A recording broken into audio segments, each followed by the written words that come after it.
What's going on, everybody? What is going on? It is Saturday, January 3rd, 2026, and we are here for the very first weekly recap of the year. Shout out to everybody that is here in the chat so far, or anyone else is going to come into the chat. If you haven't done so already, please be sure to go ahead and hit the like button, hit the share button, hit the subscribe button if you are new. And if you are new to the channel, I'm glad that you are here. Hit the bell twice to be notified whenever I upload a new video or go live. And shout out to everybody, all the members, all the mods, everybody in the Discord, and everybody over there on Patreon. I'm glad that you all are here. So as you know, this is weekly recap. We got a couple of stories that we're going to go over today. It probably shouldn't take me that long to get through all of them, but we'll see. But let me go ahead and acknowledge the people that are here so far in the chat, or those who came in earlier, such as Dark Star So Far. Shout out to you. You became a member of the channel. I appreciate you. Shout out to you. Shout out to Joseph Washington, Hurricane Nisi, Trendy Time Travels, Reparations Nation, Bills Fan 1970, High Top Rob, Wallow J, Kingdom of Garvin, Firebat, J Lopez, D Money, Jesse Paris, Guillory, Desiree, Renz, Boilermaker, Dawani, and that is it so far in the chat. Shout out to each and every one of you. I'm gonna go ahead and say it now. Also, tomorrow there will be True Crime Sunday tomorrow. The official first True Crime Sunday of the year will be commencing tomorrow at the same time that I'm doing this live right now. I moved the lives up a little bit later because I felt like maybe 12 o'clock might have been too early for some people. So to try to garner as many more people as possible, I moved the lives up to 3 o'clock. Now, of course, if there's a Saturday or a Sunday that I'm not available to do any of those at that time, I'll just move it up to 12 so it doesn't mess up the time, or I'll just announce that I won't be able to do it that day. But shout out to everybody that is here so far in the chat, and also shout out to Jonathan, just popped into the chat as well. But let's go ahead now and not waste any more time and get into these stories. So the first one we're going to talk about is an unfortunate one, and what a way to end off the last year, and that is the passing of Isaiah Whitlock Jr. You know, the guy that's known on that wire for saying "she." You know, the famous line that all of us know and love. He practically became a meme. You know, it was a heavily quoted line back then and still is to this day. But, you know, he also did other films and projects prior to that. But that role and that line is going to be something that he's always going to be remembered for. It's funny because I'm subscribed to some people that's on Patreon, and they did a reaction of the whole Wire series. And every time he came up and said that line, they would bust out laughing. His character was shady as hell, but the way he delivered his lines was funny to me. But definitely RIP to this man. They said he was 71 years old. That's still relatively young, you know, considering that there are people that have passed away who are way older than him. But yeah, what a way to end off the year. You know, he unfortunately wasn't able to make it into 2026. So definitely RIP to him. So let's move on now to the heavier, crazier stories. And let's start off with this one right here. And some of you may not even be familiar with this story. You might be familiar with a story similar to this, but not this one. 18-year-old accused of killing mother, injuring father in Greene County shooting apprehended in West Virginia. Miss Nisi, since you're still in the chat and you are in West Virginia, let me know if you heard about this story, because they said he got apprehended in your state. It says a man is in custody after Pennsylvania state police say he shot both of his parents on Friday, killing his mother. Not yesterday's Friday, but the Friday before then. West Virginia State Police located the suspect, 18-year-old Jarrod Noll, after he crossed state lines from Pennsylvania into West Virginia on Saturday. Police say Noll was armed when he was apprehended. Pennsylvania State Police say their West Virginia counterparts took Noll into custody late Saturday afternoon after a caller said they spotted someone matching Noll's description. On foot, Noll had crossed the nearby state line into 100, West Virginia. I never heard of 100 West Virginia. Pennsylvania State Police troopers were originally called to a home along Garrison Ridge Road in New Freeport, Greene County just before 2 p.m. on Friday for reports of a shooting. Troopers found a woman suffering from a gunshot wound. She was transported by emergency medical personnel to J.W. Ruby Memorial Hospital in Morgantown, West Virginia, in critical condition, where she later died. A man who was also found to have sustained a gunshot wound, he was transported to J.W. Ruby Memorial Hospital for treatment and was later released in stable condition. Both victims were determined to be husband and wife, police said, with Noll, their son, suspected as the shooter. Officials said Noll's younger siblings were home when the shooting took place. However, the shooting itself occurred outside of the home. Those children are now in the custody of a family member. Following the reports, police said Noll fled on foot, prompting a widespread search. State police blocked off Garrison Ridge Road as they searched the forest surrounding the home. Poor cell service added to the challenge of searching for Noll. Police came up empty Friday night but kept looking into Saturday. It says we used tracking dogs, helicopters, and police on foot searching rough terrain. Said Pennsylvania State Police Sergeant Richard Sizer. Obviously, when you have someone on the run with a homicide warrant, on the run with a gun, it is a huge danger to the community. Noll will be held in police custody in West Virginia before extradition to Pennsylvania. He has been charged with homicide and attempted homicide. The fire departments here have been great. The West Virginia State Police, Pennsylvania State Police, multiple barracks within Troop B have been outstanding, and their hard work has put this to an end. So there you have it right there in stories that you may not be aware of. Ms. Nisi says she only watches the news for the weather. Ain't nothing wrong with that. It is nothing wrong with watching the weather, watching the news only for the weather. Because when I was a kid, that's the only time I watched the weather, and more so when it was snowing. Because I had to know we was going to go to school or not that day, or if they was going to hit us with the 2-hour delay. Honestly, that's the only time I watched the news as a kid, was to see what the weather was like when it was snow. Jay Lopez said, I never heard of this one, but them folks have so many mass murder, family unalives, it's hard to keep up with. Exactly. It's a lot of them. And this is actually a story I was going to do as a video, but I couldn't find anywhere to squeeze this story in. So I said, let me go ahead and talk about it in this live. But like Rob Blacklight always says, familicide.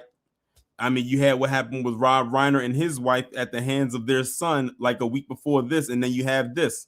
And then, of course, you know about the story about the guy down there in Florida, which I'm going to talk about a little bit later on in this story. And actually, I think Professor Black Truth did his Friday crime report on that story yesterday. So there's this story right here. Let's move on to this one right here. So I just wanted to go over what happened, with Anthony Joshua. Like, this is wild. Imagine you just did the world a favor by relocating, or should I say dislocating, Jake Paul's jaw. And then a few days later, while you're having fun with your friends, hours later, you end up getting into a fatal car crash that takes out both of your friends and injures you. Like, this was absolutely insane. This is boxer Anthony Joshua injured in fatal car crash in Nigeria. And let me just say this too. What's his name? DJ Wackademics. He was dead wrong for putting that headline out there on social media, making it seem like Anthony Joshua was the one responsible for what happened, or something like some BS he put out there, and people corrected him about that. And they should have. If I was Anthony Joshua, I would have sued him for defamation. It's Anthony Joshua, the Nigerian British boxer and former heavyweight champion. It was involved in a car accident that killed 2 other passengers in Nigeria on Monday. The Lagos State Commissioner for Information, I can't pronounce this name, forgive me, confirmed the accident in a post on X, adding that the government has sent ambulances to the crash site. Local media reports said the boxer has been transferred to a hospital. According to a statement by the spokesperson for the Federal Road Safety Corps, preliminary investigations indicate the vehicle to be traveling beyond the legally prescribed speed limit on the corridor, lost control during an overtaking maneuver, and crashed into a stationary truck, which was sitting by the road. It says Anthony Joshua is in an undisclosed hospital being treated for his injuries. The commissioner for the police of the Ogun State said and told the AP, he said he has no further information on his injuries. So this is the story itself right here, but there was an update that came from this story like yesterday. So let me go ahead and share this right quick. Anthony Joshua's driver charged over the fatal car crash. So the driver, the person who was driving, got charged, and rightfully so, because I didn't know all the details. They said that this person was driving beyond the speed limit and hit a truck on the side of the road. Because I saw how that truck looked, and it's a miracle that Anthony Joshua survived that. It's unfortunate that his friends lost their lives, but it's a miracle he survived, because that truck looked like a crushed soda can. And as a matter of fact, you know how you like they put cars on those compacting machines when they crush them? That's what it looked like. It looked like that truck was about to go into the compacting machine, but they stopped it halfway through. It was very, very wrecked. It says authorities in Nigeria have charged the driver of former heavyweight champion Anthony Joshua with causing the car crash that killed two of his team members and injured the boxer. Adeniyi Coyote, age 46, was charged at the Sagamu Magistrate Court in Africa on Friday. The Ogun State Police Command wishes to inform the public that the driver of the Lexus SUV involved in the Anthony Joshua accident case was charged to the Sagamu Magistrate Court today. It says he faces 4 counts of driving causing death, reckless and negligent driving, and driving without due care, and intention causing bodily harm and damage to property, and driving without a valid national driver's license. It says Joshua was a passenger in the Lexus with Coyote, his personal trainer Latif, and Sina Gami, his strength coach, when the vehicle struck a stationary truck in Ogun State near Lagos, Africa's largest city. Well, I'm glad that they ended up charging the person for their involvement and not just letting it slide.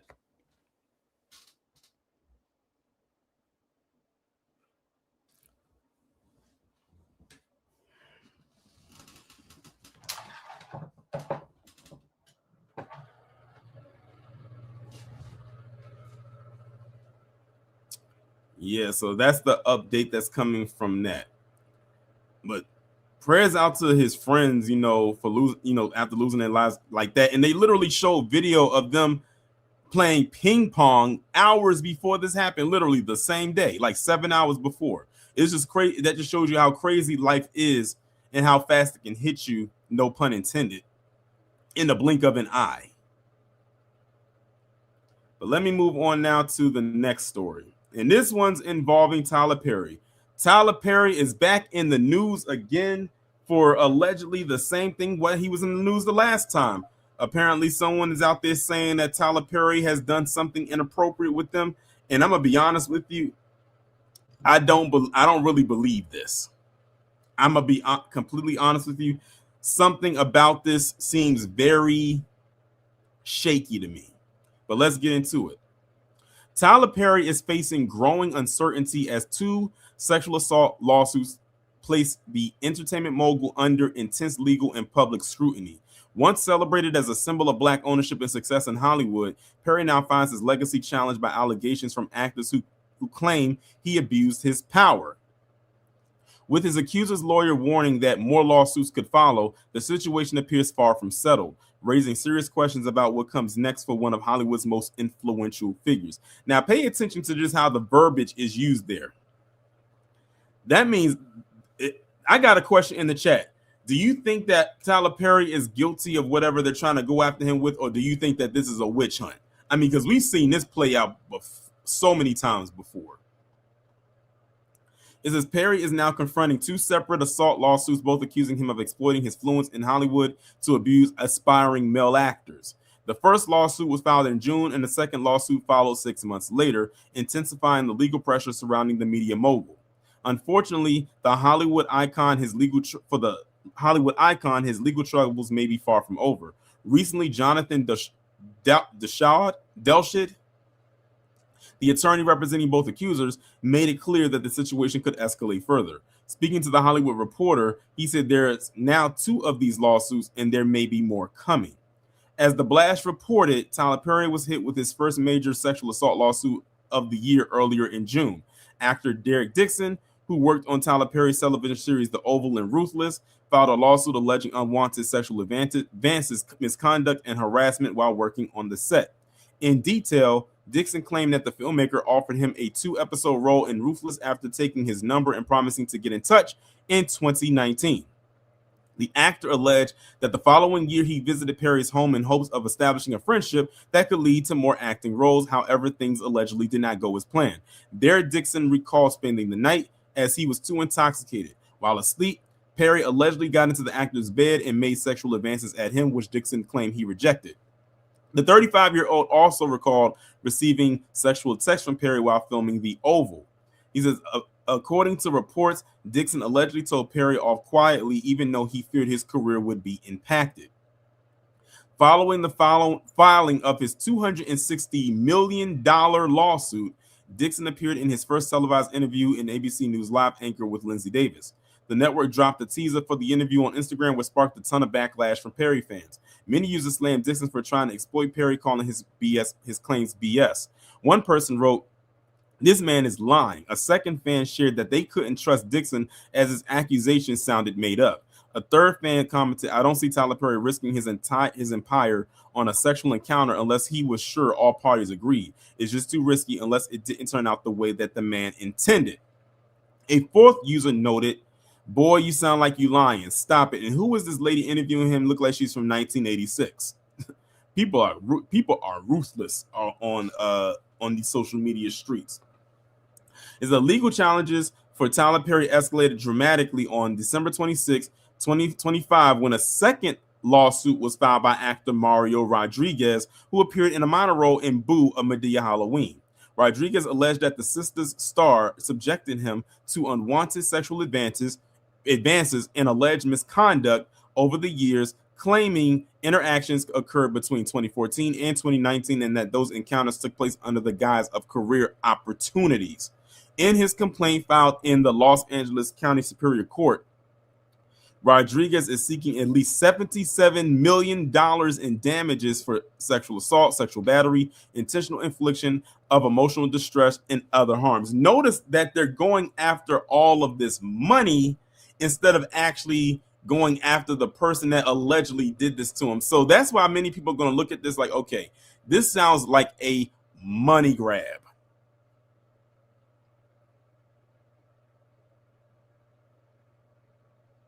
Nene said Tyler Perry isn't cranking out movie stars. Who can you think of that had a breakout career after working with Tyler Perry? I can only think of one. Danielle Deadwyler. She got started with Tyler Perry. And now she's been doing a lot of lead roles lately. But honestly, she's the only one that, as far as people who came in and weren't already established before working with him, I wouldn't say Taraji Wallow J, because Taraji had a career before she worked with Tyler Perry. She's talking about people who worked with Tyler Perry before they branched out and started doing other things. But Danielle Deadwyler is probably the only one that I could think of. Oh yeah, Lance Gross is probably another one, because he kind of got started with him too on House of Pain.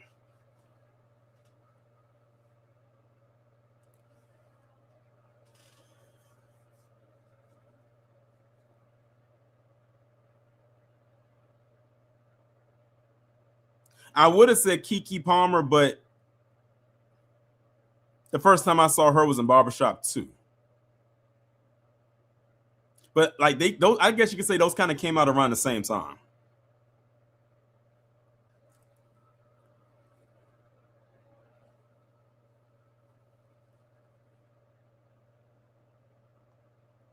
But like I said, all it is at the end of the day for me is it just seems like it's a big money grab. Like that's really all they're in for. When I'm looking at all these, like suing for $260 million. First off, let's be honest with ourselves here. If you was to sue someone for $260 million, that means you have to have undeniable proof that this is going to go the way you want it. And number two, even if you was to hypothetically win, you're not getting all of that money. Same thing with the other one, suing for $77 million. Like, that's crazy.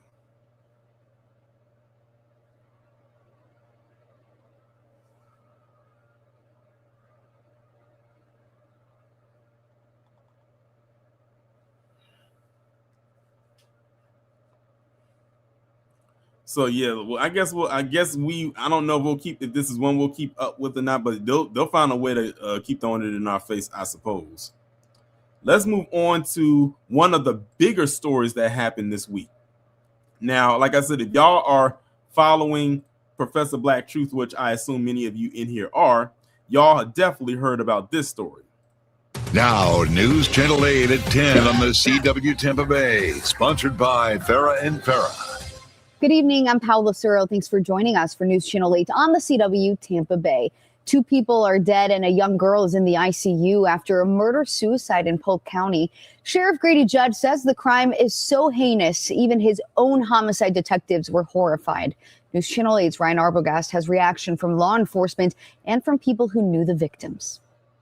Polk County Sheriff Grady Judd said it best. He calls this a crime that completely and utterly destroyed an entire family. Neighbors we spoke to here say they're shocked, they're appalled, and they're still at a loss for words on exactly how their street turned into a massive crime scene late last night. First comes the fire trucks, then the ambulance, then the cops. And what I'm about to describe to you is even 10 times that worse. A mother of 3, wife and friend, murdered in cold blood. This is things that are never supposed to happen. According to the Polk County Sheriff's Office, killed by the man she called her husband, 47-year-old Jason Kenney. Crystal Kenney, the wife of Jason, is shot in the head and dead. But it gets worse. Polk County deputies got a 911 call from Crystal's 12-year-old boy, running from this home along Lemon Avenue in Lakeland after a fight over TV channels got violent. As he's leaving the house, he hears a gunshot. Deputies arrived, finding Kenny's 1-year-old child unharmed and his 13-year-old stepdaughter inside bleeding out. Luckily, the young girl able to talk to law enforcement. She said, I begged him, don't shoot me, don't shoot me, don't shoot me, and he shot me anyway. Neighbors tell us the split family lived there for about a year. They're good people, good neighbors. Couldn't ask for no better. We found a note that at some time in the past Crystal wrote, and it was open, where she told Jason, you know, you're drinking, you're using cocaine again. Jason Kenney has no history of domestic abuse and no prior arrests. This picture isn't a mugshot because Kenney never made it to jail. He drove to Lake Wales and shot himself, taking his own life. Quite frankly, I don't want to sound sinister, but the only thing he did right that night was shoot himself. Sheriff Judd says there's one good thing, one Christmas miracle, as he put it. The 13-year-old girl that was shot multiple times is expected to be okay despite being in critical condition. All right, so y'all heard this story right here. Now, they left one major part out of here, and I'm mad that they did, is allegedly it was over the wife asking him to turn the channel from an NFL game that he was watching. I forgot what they said that he was a fan of, what team he was a fan of, but apparently it's a winning team, like playoff bound winning team. And that's what set him off. But I don't believe that's what initially set him off, because I said whatever, like what made him do that, this was something that was getting to a boiling point. And this is what did it. This is what set him over the edge. But I don't believe this was the reason as to why this was. I mean, the fact that they said that he shot her in the head. When someone does a headshot like that, that is personal, because that means you want them gone. Oh, the 49ers? Okay. Yeah, that's what they're saying. They said it was like when she had asked him to turn the channel from the game because she wanted to watch something else, and then boom, he just up and just killed her. Now I got a question for all the usual suspects over there on Twitter, especially. Have they said a word about this? I'm willing to bet that they have not because they're too busy talking about us. But it's messed up either way. They also mentioned that they say that he used to practically go on these drug binges. So that means he used substances. He was a substance abuser.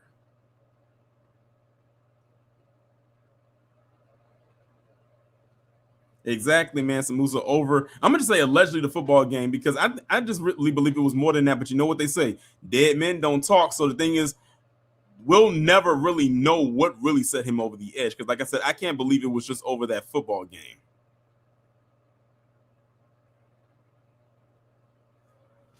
So now that he's gone, he can't say nothing.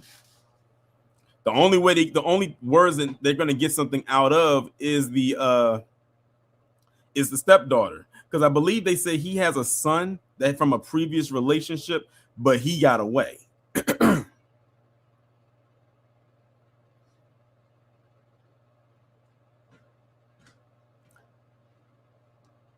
Yeah, so that's crazy either way. And like Black Light always says, familicide, something that a lot of them don't like to talk about. Now, this story right here that I'm about to go over with you is actually two updates. This is actually, if y'all remember, when I did my weekly recap, it was the last weekly recap that I did right before I did my last Sound Off Saturday of the year. Was about that guy who went to that college campus, the KSU, and shot one of the students there. Well, there's an update that came from this, and apparently now he might have been justified in what he did. So let's go ahead and find out why they're saying he might be justified and why he did what he did. With continuing coverage of the deadly shooting on the campus of Kentucky State University, Evansville law firm Danks & Danks will be defending Jacob Bard after police say he shot and killed a student earlier this month at KSU. Our Emma Beck joins us after speaking with his attorney. Emma? Well, Rob, Jonathan Danks, one of Bard's attorneys, says Bard is innocent. He says Bard had to use necessary deadly force to save the life of his son.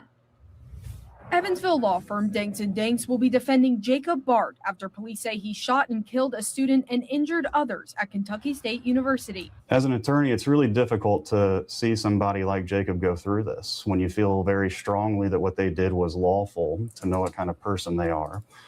It's not easy for anybody in that situation. No matter if it's justified, what happened is tragic. Bard's son attended KSU, and attorneys say Bard tried to alert school officials of the ongoing danger his son was in after receiving several threats from other students. On December 9th, after Bard's family decided to withdraw his son from the university, they were being escorted by police to his son's dorm to remove his stuff. When they arrived, Danks says 20 to 30 people began violently assaulting Bard and his family, and Bard's son was believed to be in imminent danger, so Bard pulled out his gun and fired at two people. Absolutely, his actions were justified. He was acting in defense primarily of his son, but also of his wife and himself. Attorneys say Bard's family has been the subject of credible death threats since the incident. They say Bard is a responsible parent, and they will continue to assert his innocence, that he acted in self-defense. I'm sad on behalf of Jacob that he had to take that action. Nobody should be in that situation.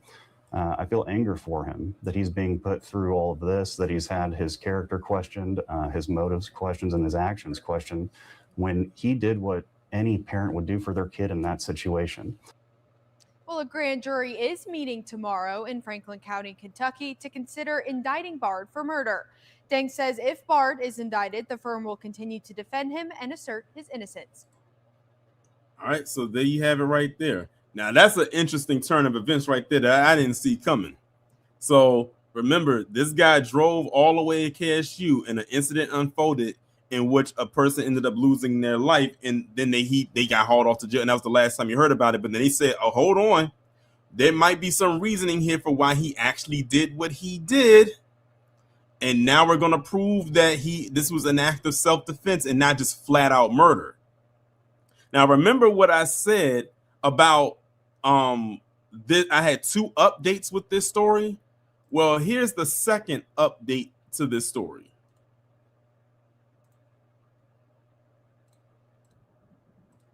Hold on, y'all.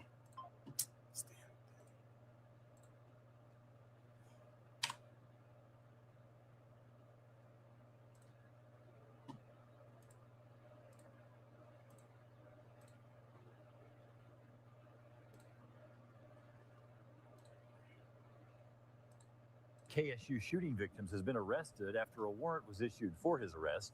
According to Indiana court records, Dejon Fox Sr. failed to appear in his issued court date on Friday and has now been denied bond. He's accused of threatening Jacob Baird, who was the shooter cleared by a grand jury. Chardonnay Cleveland did appear in court and entered a not guilty plea. Cleveland was ordered to have no contact with Jacob Baird or his family. Her next court appearance is set for January 20. So these are the parents right here of the person that was shot on the campus by Jacob Baird, and they are the ones that are now in custody.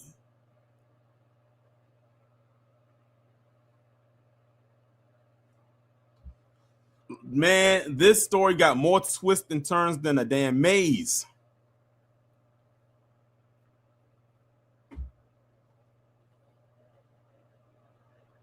Imagine that.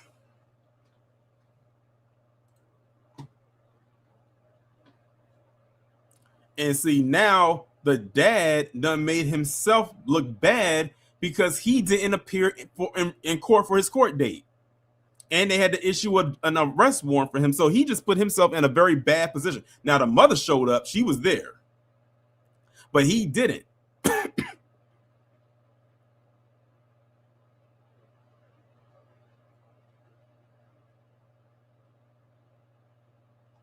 Yeah, he just made his situation worse for himself.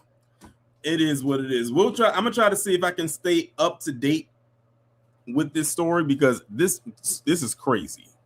This is wild. That's the same thing I said, Church. It's a lot going on with this case. It's not as open and shut as we thought it was going to be. Now let's go on to the last story of the day. And this is a story that I actually added in, like literally today, like at the very last minute. And that is Will Smith. So Will Smith is in the news again, and not for, a new movie coming out or anything like that. Apparently, like Tyler Perry, he too is being sued for sexual harassment and wrongful termination. Now, when I first learned about this, I immediately gave it the side eye. And when I started to read a little bit more into it, I said, okay, this story just sounds very fabricated. It says a former violinist and crew member for Will Smith is suing the actor and rapper, as well as his touring company, for wrongful termination and sexual harassment, claims Smith's lawyer is denying. Brian King Joseph, who toured with Smith in 2025, alleged in a complaint filed Tuesday in Los Angeles County Superior Court that he was wrongfully terminated and retaliated against after reporting workplace safety hazards. According to the complaint, Joseph said that he reported to Smith and the touring company that someone had, quote, unlawfully entered his Las Vegas hotel room during the tour and allegedly left a handwritten note, among other items, including wipes, a beer bottle, a red backpack, a bottle of HIV medication bearing another person's name, an earring, and hospital discharge paperwork for someone Joseph did not know. The note allegedly read, "Brian, I'll be back no later than 5:30, just us," and it has a picture of a heart drawn on it, and it says Stone F, according to the complaint. Joseph said he reported the matter to the hotel, a local non-emergency police line, and to Smith's representative, stating that he was afraid someone was going to return to his room and try to have sex with him. In the complaint, Joseph said a few days after notifying Smith's team, he was terminated from his role with the tour and accused of making up the matter, and another violinist was hired to replace him on the tour. Joseph also accused Smith in the complaint of allegedly deliberately grooming and priming him for further sexual exploitation, suggesting a pattern of predatory behavior. Is that Joseph said in the complaint that he experienced PTSD and mental illness because of the termination. Joseph is seeking a trial and compensatory damages, attorney's fees, and other relief as determined by a jury. I'm going to tell you something right now. I'm reading this right now, and I have a feeling that this would get laughed out of the courtroom. Alan Grodsky, an attorney for Smith, pushed back against Joseph's claims in a statement to ABC News Thursday. Mr. Joseph's allegations concerning my client are false, baseless, and reckless. They are categorically denied, and we will use all legal means available to address these claims and to ensure that the truth is brought to light. Smith went on a global tour last year to support his Based on a True Story album, which was released in March 2025. Smith's tour stopped in Vegas that same month. Based on a True Story was Smith's first full-length album in 2 decades. Y'all let me know in the chat. Do you think, are y'all buying this story?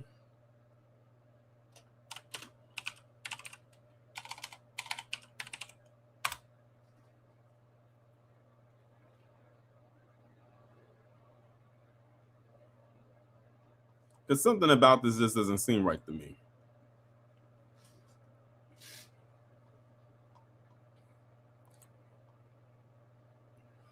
And someone said that they had saw like the written up document or something like that. I wish I had access to that, because they read it and said there's so many holes in this accuser's story. And Pam, I'm actually glad that you're here, because I know that this is your area of expertise. So I know you would know a little bit more about this than I would. But yeah, like someone said in the chat, this is the new grift. Just find someone, get close to them, and try to sue them. All right, y'all. Y'all know what time it is. Let me go ahead now and drop the link in the chat. If y'all would like to come up and speak to this topic, feel free to go right on ahead.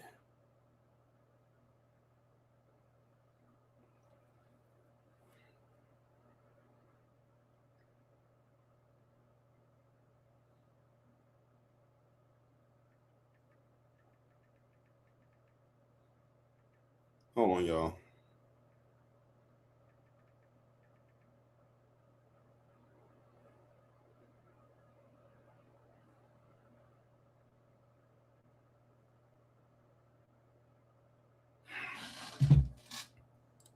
Wallow, what's going on, Wallow J? What's going on, Torin? What's going on, everybody in the chat? The Anthony with Joshua story is a story that we can kind of, it's a, I ain't gonna say complicated, it's a light shedding story, because I was watching on Street Media TV, shout out to him, and he was showing the videos of how the Nigerians were, they was happy that he didn't die, but at the same time kind of pissed off that, you know, they didn't have no ambulances and all this other stuff, and because they were basically saying like if the situation was a whole lot worse, he could have had really died. So and people don't know, civilians was the one that pulled him out of the car. It wasn't, you know, health enforcement and stuff like that. So that situation, and it kind of shines a light on how bad that country is right now. Like they got the money, and a lot of Nigerians say they have the money, they just don't put it into the right spot. So I pray for his friends, family, because, you know, losing friends is hard after just, you know, hanging out with them. So I'll send my condolences to that. And also with, I would say the Hollywood situation in general, as everybody was saying in the chat, it ain't nothing but a money grab now. Like you just said, it's the new grift. Like you get close to somebody and then you just try to sue them because of what? Like, because you're too lazy to go get a real job. So it's like, and like Eddie Griffin said, no black man leaves Hollywood unscathed. And I'll land my plane there, Torian. B1. B1. Shout out to Waller for coming up. Next up, we got Jonathan. What's going on? What's up, Torian? What's up, chat? Happy New Year, even though it's January 3rd. First off, I want to know how you kill somebody over a football game. And I'm gonna be honest. I'm not sure if that reached the boiling point. I think he killed his wife over the football game because they crazy like that. They been so entitled and so privileged. They feel like they can kill people over any thing, no matter how stupid and dumb it is. And as for Tyler and Will Smith, I just feel bad for them because they're being used to be, someone's grip to get a bag. And when that court system finds finds out ain't none of this stuff happened, not only they should not only termination, but file a lawsuit for defamation of character. And as for DJ Crack Academics, I hope he get his lawsuit handed to him as well because he wrong for what he did to Joshua. That man could have died, and you're gonna say he has something to do with it when his driver was the one. It's just an ignorant world we live in. So I'm gonna let my plane there and get back to my workout. Need one, bro. Shout out to Jonathan. You didn't get your wish, Wallow. To Pam, what's going on? Hello, happy New Year to you, Torian, and Happy everyone New in Year. the chat. Listen, first off, I'm still reading, trying to find that lawsuit, and when I find it, I'm gonna do my little video on it because it just seems fantastical. But I'm gonna let that go. But what I'd say about the Anthony Joshua case in regards to what happened, I find it sad but eye-opening, particularly because you hear these African nations telling Black Americans, come over, we love you, this, that, and the third. You hear this, but then you got to question, are you safe when things like this happen? Mhm. Because who do you call when you need to have help? And I thought that was very, very sad. And then it was like, how disrespectful to the two people, rest in peace, that passed away, because I saw some of those videos on Twitter, and it just made me sad, and then it also made me sick to see how no care was taken for what was going on. And even when the bystanders were taking him out, how no care was. I mean, you're in a car accident and they're hurt. And, people's just pulling in like, ooh, Anthony Joshua. And they're just pulling and tugging, and like everybody wanted to touch him and stuff like that. But that just let my eyes open that even though you have these countries and they have beaches and beautiful settings and hotels and resorts and stuff like that, you really got to pay attention to their infrastructure. Definitely. What happens when you're in an accident? What happens when your house is on fire? What happens when there is an altercation? Can you call the police? So all those other things may be nice and people want you to go, but I think we have to be very clear when we go to these different places. You have to ask, what's the infrastructure? Mhm. And that's all. But have a happy new year, and I'm enjoying everything that you're doing. Appreciate you coming up. Shout out to Pam for Pam Entertainment TV. If y'all have not subscribed to her channel, please be sure to go ahead and do that whenever you can. Church, you are up next. What's going on? How you doing, Tori? And peace to you. Peace to the chat. Hope you're having a beautiful day, my brother. I want to start off with the Anthony Joshua situation because one of my neighbors is Nigerian, and we was talking about that situation.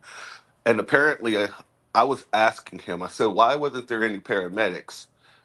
And I'm like, "Do you guys not have paramedics, or what's going on?" And he was like, "No, we have paramedics."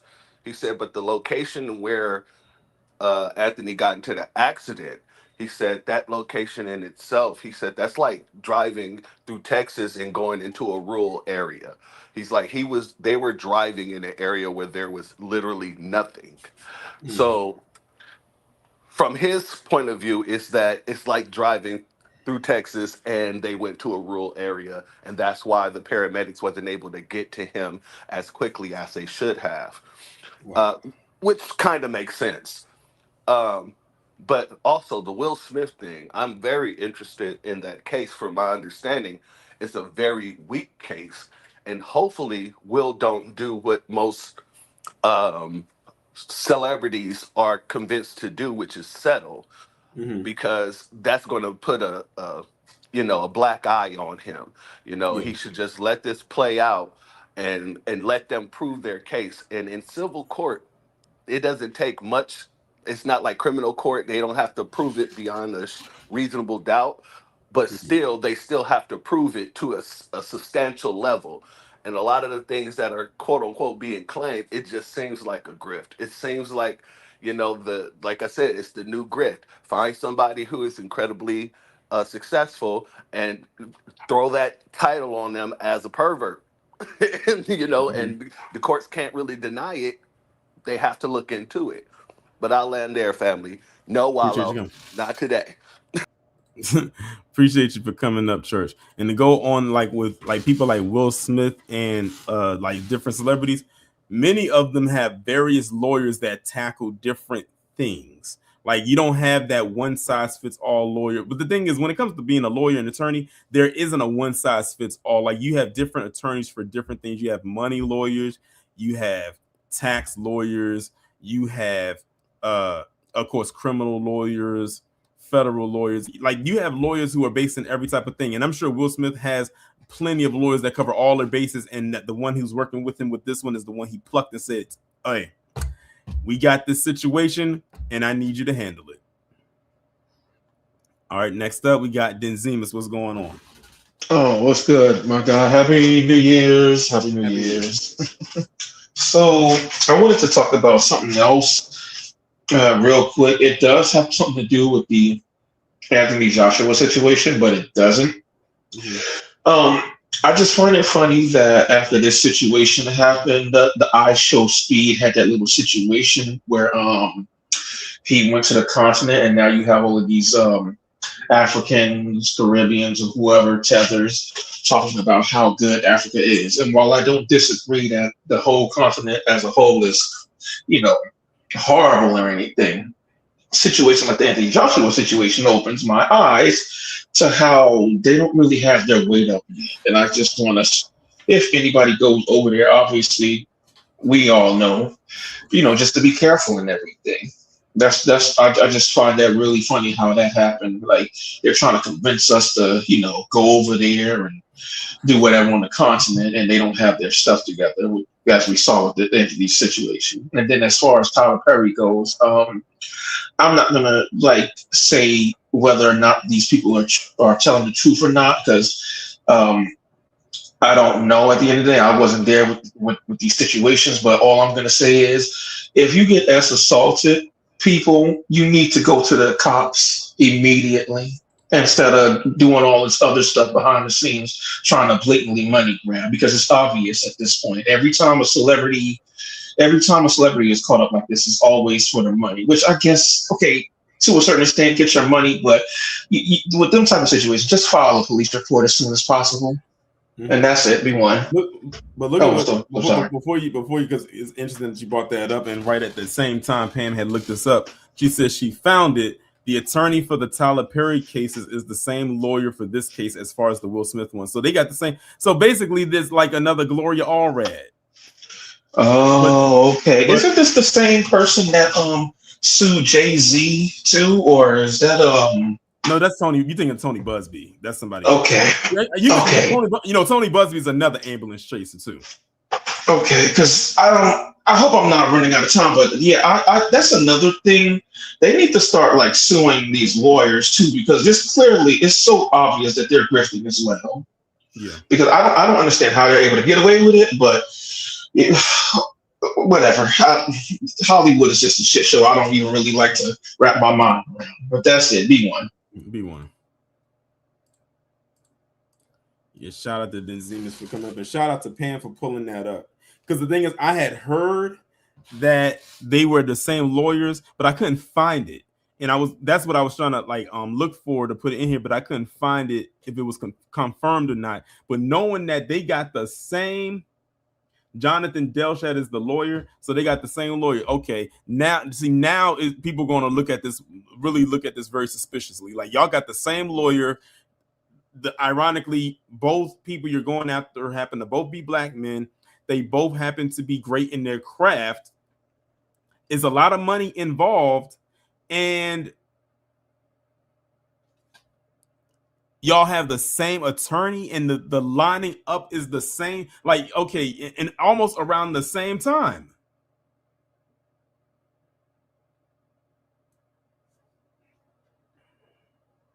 That's crazy.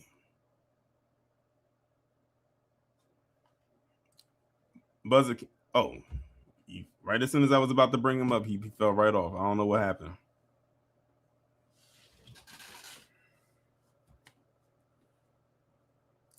But again, that's why I tell y'all, if y'all have not subscribed to Pam Entertainment TV, please do. Because see how quickly she found that? I wouldn't have found it. And like I said, I tried to find it, but I couldn't. And the crazy part about it is his name was mentioned in the article, but it wasn't mentioned in the Will Smith one. That's why I was trying to look up who the accuser's attorney was, but I couldn't find. They didn't say anything. Buzzercan, what's going on? Can you hear me? I can hear you. Oh, can you hear me now? I can hear you. Okay, happy New Year's to you. Today. Yeah. I have not some questions. My opinion on this Josh. No, what happened to Joshua and his friend? I'm very sorry what that happened to him after a big moment in his life, like happened for the rest of us. And then I don't know, it's 2 days, but I feel like it's a week after that. Don't know. He got in this accident and lost two friends. That's very unfortunately. I hope the best for him and his friends, something like that, to get that together and stuff like that. And from from Nigerian places like that, I have a question why just not much amulet there in that place. I mean, I heard they had the problems. What's going on? Some more over there. Of course, this have nothing to do with this, but Nicki Nas had to make some a press tries to own that point at that for take up reasons, obviously, but that's a whole nother thing. So, but I should be doing that. I didn't heard. Well, I'm not gonna explain that. And another thing, yeah, this Will Smith and Tyler Perry, yeah, it's another money grab, and it's so important. Half the story is built the bungalow and stuff like that. And of course, it's allegedly, so there's no proof of that, but half it is allegedly, but half the story, I do not believe it, stuff like that. This need to be drawn out some case, make case of mercy and stuff. And yeah, there is a money grab, and I would say that it must happen on the other side of a lot of people, so those are the other ones too. So that's all I have to say, and I'll talk to you another time, okay? Appreciate you coming up.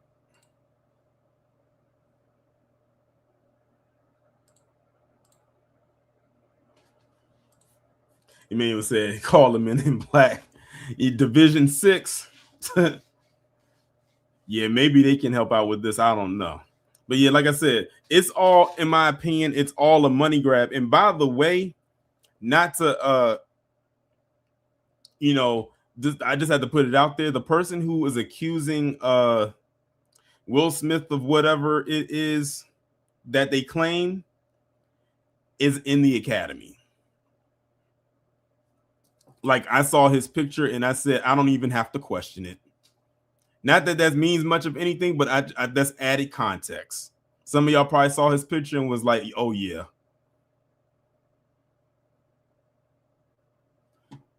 I think I know who this is. What's going on? Hi, this is just me calling from hell just to let you know that guy in Florida, he was a great patriot because he kept the Second Amendment alive. Wow. I didn't, I didn't even pick up on that when you said it, but yeah. Charlie would have loved him. And guess what? He was qualified as well. That's crazy. Now I got to go back to hell. Oh, well, before you go, speaking of Florida, you heard about what happened with Byron Donalds, right? Oh, yes. Oh, we're going to have a lot. Are you available this week? Let me see. Let me check. Like Wednesday or Thursday? I'm available on Thursday. That's what happened to me on September 10th.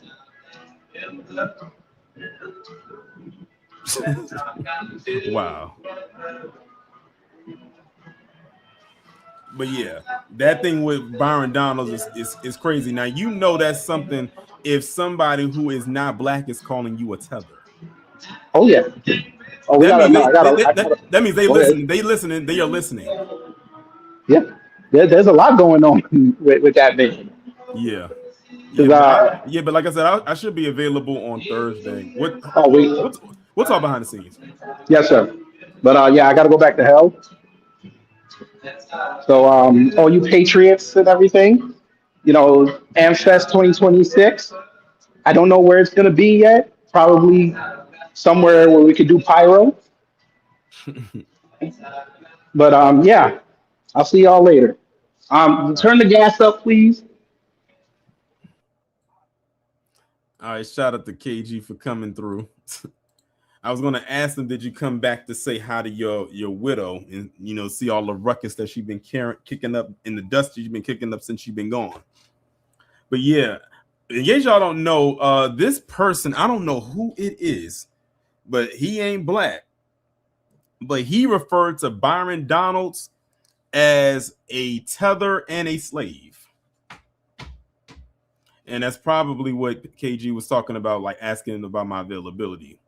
But yeah, I'm telling you, I always told y'all the people who going to get their wake-up calls from these tap dancers ain't going to be from us because we didn't pedestalize them. We didn't pedestalize Byron Donalds. They did. And they're going to be the ones that pull him down. James Fishback is his name. Okay. Yeah, he called this man a tether and a slave. And when I heard that, I said, wait a minute. I'm telling you, they listen to us. Because when did they just start throwing out the word tether like that? We've been saying that for a while now, and he's just now saying that he referred to Byron Donalds as that. But I don't feel bad for Byron Donalds. I mean, this guy is literally anti-Black American.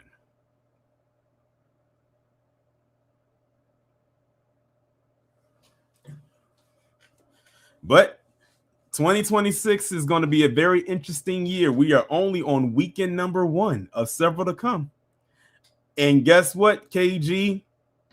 The midterms are slowly they're going to be slowly approaching. This is going to be the midterms is going to be a turning point indeed. But anyway, y'all, we about to go ahead and shut it down. That's going to bring this show to a close. The first weekly recap is now officially in the books. Shout out to everybody that came up. Shout out to Dark Stars so far for becoming a member of the channel. Again, tomorrow, there will be a video at 9 a.m. tomorrow. So be sure to be on the lookout for that. And also the True Crime Sunday topic is going to be tomorrow as well at 3. It's going to start at, of course, we did a pre-show at 2:40, and then we're going to do the live itself at 3 p.m. on Rumble. So make sure y'all are available for that. And with that being said, we are about to be up out of here. Y'all enjoy the rest of your Saturday. It is kind of chilly outside, so definitely make sure that if you do go out to stay warm, stay safe, but most importantly, be one.